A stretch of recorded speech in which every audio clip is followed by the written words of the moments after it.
Hey everyone, welcome back to The Explainer. Today, we are diving deep into a project that's making some serious waves in DeFi, Ethena.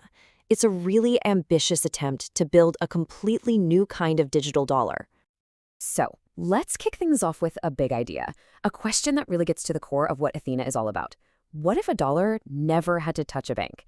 Like, ever. Imagine a digital dollar that just lives on the internet, completely separate from the whole traditional finance world. How would that even work? Okay, so to really get Ethena, we first have to talk about the problem it's trying to fix.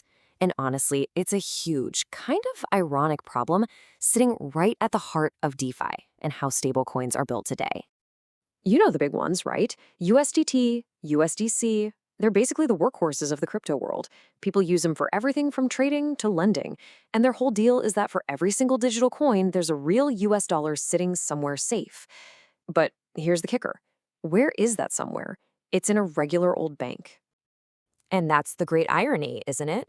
The whole point of decentralized finance, DeFi, was to build a system without banks, without the middlemen. Yet the most important tool in the entire ecosystem, the stablecoin, is completely tied to them. It's like building a spaceship, but keeping it tethered to the ground with a giant cable. So if that's the problem, what's the solution? How do you build a dollar that's actually, decentralized? Well, this is where Ethena steps onto the stage with a really fascinating and totally crypto-native idea. Ethena's answer is this thing called USDe. They call it a synthetic dollar. Now, on the surface, it's supposed to be worth $1, just like the others. But the magic is in how it's backed. Instead of cash in a vault, it's all done with crypto assets and some pretty clever financial footwork, all happening right on-chain. And that's the main takeaway right there. Ethena is trying to build a dollar for the internet, using only the tools of the internet. No banks, no old-school financial plumbing. Everything is right there on the blockchain, totally transparent for anyone who wants to look. Okay, so this is where things get really interesting. How in the world does Ethena keep USD pegged to $1 without a pile of cash in a bank? This is the secret sauce, right? It's a really slick mechanism that uses two opposing forces to create perfect balance. It all boils down to a two-step dance to keep things delta neutral. That's a fancy way of saying perfectly balanced. Here's the play-by-play. First, you deposit a crypto asset like Ether. Then, the protocol does something smart. It opens up an opposite bet, a short position in the derivatives market. So you have the asset on one hand and a bet against it on the other. They're designed to cancel each other out perfectly. The best way to picture this is like a seesaw, a perfectly balanced one. On one seat, you've got your crypto collateral. Let's say it's Ether. If the price of Ether goes up, that side of the seesaw gets heavier, right? But wait, on the other side, you've got that short position. And when Ether's price goes up, the value of that short position goes down by the exact same amount. So the seesaw stays perfectly level. The total value is always locked at $1. Pretty neat, huh? All right, so this whole system is really innovative, and it opens up some incredible opportunities. But, and you knew there was a but coming, anytime you're dealing with something this new in finance, you've got to talk about the risks. And there are definitely some big ones to be aware of. So why are people so excited about this? Well, the big draw is a stable dollar that isn't tied to a bank, and it can earn you money. Now, where does that yield come from? It actually comes from these little payments called funding rates on those short positions we talked about. Most of the time, the market pays you to hold those positions, so that payment gets passed on to the people holding USD. It's a way to earn that's born and bred entirely within DeFi.